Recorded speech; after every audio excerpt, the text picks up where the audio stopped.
ನಮಸ್ತೆ ಸ್ನೇಹಿತರೆ, welcome two news with ನನ್ನ ವಾಯ್ಸ್. ಸ್ನೇಹಿತರೆ, ಗಣೇಶ ಹಬ್ಬ ಹೋಯ್ತು, ದಸರಾ ಹಬ್ಬ ಕೂಡ ಮುಗಿದೋಯ್ತು. ಈಗ ಇನ್ನೇನು ದೀಪಾವಳಿ ಹಬ್ಬ ಬರ್ತಾ ಇದೆ. ದೀಪಾವಳಿ ಹಬ್ಬಕ್ಕೆ ಬೋನಸ್ ರೀತಿ ದೀಪಾವಳಿ ಧಮಾಕ ನೀಡ್ತಾರಂತೆ ನಮ್ಮ ಸಚಿವರು. ಇತ್ತೀಚಿನ ದಿನಗಳಲ್ಲಿ ಗೃಹಲಕ್ಷ್ಮಿ ನಮ್ಮ ಅಕೌಂಟ್ ಬಂದ್ರೆ ಒಂದು ದೊಡ್ಡ ಹಬ್ಬ ಆಗಿದೆ. ಪ್ರತಿ ತಿಂಗಳು ಸಚಿವರು ಯಾವುದಾದ್ರೂ ಒಂದು ಹಬ್ಬದ ಹೆಸರಿಟ್ಕೊಂಡು ಗೃಹಲಕ್ಷ್ಮಿ ಹಣ ಹಾಕ್ತೀವಿ ಅಂತ ಹೇಳ್ತಾರೆ. ಆದರೆ ಸಂಪೂರ್ಣವಾಗಿ ಪ್ರತಿಯೊಬ್ಬ ಗೃಹಲಕ್ಷ್ಮಿ ಫಲಾನುಭವಿ ಮಹಿಳೆಯರಿಗೆ ಇದುವರೆವಿಗೂ ಹಣ ಸಂದಾಯವಾಗಿಲ್ಲ.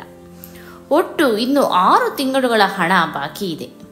22ನೇ ಕಂತಿನ ಹಣ ಇನ್ನು ಹಲವಾರು ಜಿಲ್ಲೆಗಳಲ್ಲಿ ಪಾವತಿಯೇ ಆಗಿಲ್ಲ. ಸ್ವತಃ ನಾನೇ ನನ್ನ ತಾಯಿಗೆ ಹೇಳಿದೆ, ಗೃಹಲಕ್ಷ್ಮಿ ಹಣ ಬಂದಿದೆ, ಹೋಗಿ ನೋಡಮ್ಮ ಎಂದು.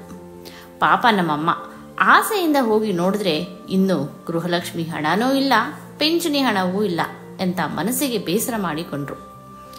ಸಚಿವರು ಹೇಳಿಕೆ ಮಾತ್ರ ಕೊಡ್ತಾರೆ. ದಸರಾ ಹಬ್ಬಕ್ಕೆ ಮೊದಲು ಹಾಕ್ತೀವಿ ಅಂತಾರೆ, ಹಾಕ್ಲಿಲ್ಲ. ಈಗ ದೀಪಾವಳಿ ಹಬ್ಬಕ್ಕೆ ಮೊದಲೇ ಹಾಕ್ಬಿಡ್ತೀವಿ ಅಂತ ಹೇಳ್ತಾ ಇದ್ದಾರೆ. ಎಲ್ಲೋ ಕೆಲವು ಫಲಾನುಭವಿಗಳಿಗೆ ಮಾತ್ರ ಹಾಕಿ ಉಳಿದವರಿಗೆ ಯಥಾಸ್ಥಿತಿಯಂತೆ ಬಾಕಿ ಉಳಿಸಿಕೊಳ್ಳುವುದೇ ನಿಶ್ಚಯವಾಗಿದೆ. ಸ್ನೇಹಿತರೆ, ಗೃಹಲಕ್ಷ್ಮಿ ಹಣದಿಂದ ಹಲವಾರು ಬಡ ಮಹಿಳೆಯರಿಗೆ ನೆರವಾಗಿದೆ ನಿಜ. ಆದರೆ ಅತಿ ಆಸೆ ಗತಿಕೇಡು ಎಂಬಂತೆ ಮಾಡುತ್ತಿದೆ ನಮ್ಮ ಸರ್ಕಾರ. ಸಚಿವರು ಇತ್ತೀಚೆಗೆ ಹಾಸನದಲ್ಲಿ ಗೃಹಲಕ್ಷ್ಮಿ ಯೋಜನೆ ಫಲಾನುಭವಿಗಳಿಗೆ ಸಿಹಿ ಸುದ್ದಿ, ದೀಪಾವಳಿ ಹಬ್ಬಕ್ಕೆ ಮತ್ತೊಂದು ಕಂತಿನ ಹಣ ಬಿಡುಗಡೆಯಾಗಲಿದೆ ಎಂದು ಮಾಹಿತಿ ನೀಡಿದ್ದಾರೆ. ಸಚಿವರ ಪ್ರಕಾರ ಕೇವಲ 3 ತಿಂಗಳ ಹಣ ಮಾತ್ರ ಬಾಕಿ ಇದೆ. ಅಕ್ಟೋಬರ್ ಅಂತ್ಯದೊಳಗೆ ಎಲ್ಲ ಕಂತಿನ ಹಣವನ್ನು ಬಿಡುಗಡೆ ಮಾಡುತ್ತೇವೆ ಎಂದು ತಿಳಿಸಿದ್ದಾರೆ. ಆದರೆ ವಾಸ್ತವವಾಗಿ ಇನ್ನು 5 ತಿಂಗಳ ಹಣ ಬಾಕಿ ಇದೆ.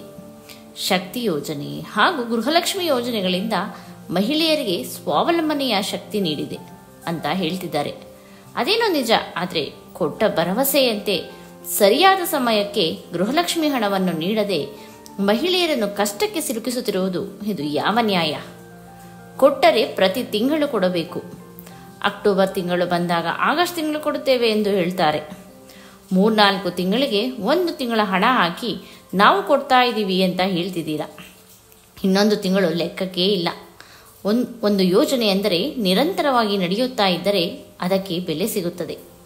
ತಾಂತ್ರಿಕ ಕಾರಣ ಹಾಗೂ ಹಲವು ದೋಷದಿಂದಾಗಿ ಹಣ ಜಮಾ ಆಗ್ತಿಲ್ಲ ಅಂತ ಅದೇ ಹಳೆ ಡೈಲಾಗ್ ಹೇಳ್ತಾರೆ. ಖಂಡಿತವಾಗ್ಲೂ ಇದು ಬೇಸರದ ಸಂಗತಿ. ಸ್ನೇಹಿತರೆ, ಈ ದೀಪಾವಳಿ ಹಬ್ಬದ ಸದ್ದಿನ ಜೊತೆಗೆ ಸರ್ಕಾರ ನೀಡುವ ಹಣ ನಿಮ್ಮ ಮನೆಯಲ್ಲಿ ಸಂತೋಷ ತರುತ್ತದೆಯೇ ಎಂದು ದಯವಿಟ್ಟು ತಿಳಿಸಿ. ಈ 23ನೇ ಕಂತಿನ ಹಣ ದೀಪಾವಳಿ ಹಬ್ಬಕ್ಕೆ ಮೊದಲೇ ನಿಮ್ಮ ಖಾತೆಗಳಲ್ಲಿ ಜಮಾ ಆಗಿದೆಯೇ ಎಂದು ದಯವಿಟ್ಟು ತಿಳಿಸಿ. ಇದರಿಂದ ಗೃಹಲಕ್ಷ್ಮಿ ಹಣಕ್ಕಾಗಿ ಕಾಯುತ್ತಿರುವ ಮಹಿಳೆಯರಲ್ಲಿ ಮಂದಹಾಸ ಮೂಡಲಿದೆ. ದೀಪಾವಳಿ ಹಬ್ಬದ ಬೆಳಕು ಮನೆಯೊಳಗೆ ಮಾತ್ರ ಅಲ್ಲ, ಹೃದಯದಲ್ಲೂ ಬೆಳಗಲಿ ಎಂಬುದೇ ನನ್ನ ಆಶಯ. ಧನ್ಯವಾದಗಳು ಸ್ನೇಹಿತರೆ.